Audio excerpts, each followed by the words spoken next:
Official secret act और army act पर सदर के ट्वीट ने कानूनी और आईनी बहस छेड़ दी। कानूनदानों के एक ग्रुप का ख्याल है कि सदर के बयान से आया है कि दोनों बिल कानून बन गए, जबकि दूसरे ग्रुप का कहना है कि सदर ने बिल वापस भिजवा दिए थे, उनकी कोई कानूनी हैसियत नहीं। ऑफिशियल सीक्रेट एक्ट और आर्मी एक्ट की तौसीक के बाद सदर आरिफ अलवी के ट्वीट पर माहिरीन कानून और आइन की राय मुनक़सिम हो गई। साबिक अटॉर्नी जनरल इरफान कादिर ने सदर के बयान को गैर जरूरी करार दिया। दावा किया कि दोनों बिल कानून बन गए। अब ये कानून बन चुका है। सदर पाकिस्तान आर्टिकल 75 के तहत यहाँ तो इस पे अपनी वो अप्रूवल देते, यानी असेंट देते, उससे एग्री करते, यहाँ रिकंसिडरेशन के लिए भेजते। तो सदर पाकिस्तान जब दोनों चीजें नहीं करते तो फिर ये तस्वराती तौर पे समझा जाएगा कि ये जो बिल है ये तस्वराती तौर पे सदर ने असेंट दे दी।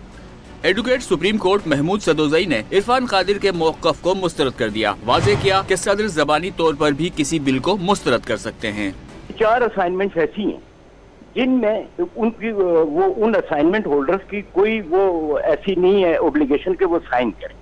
प्रेसिडेंट, गवर्नर, प्राइम मिनिस्टर और चीफ मिनिस्टर ये जो भी बिल या जो भी आर्डर या जो भी सर्कुलेशन देते हैं तो इनका प्रिंसिपल सेक्रेटरी है।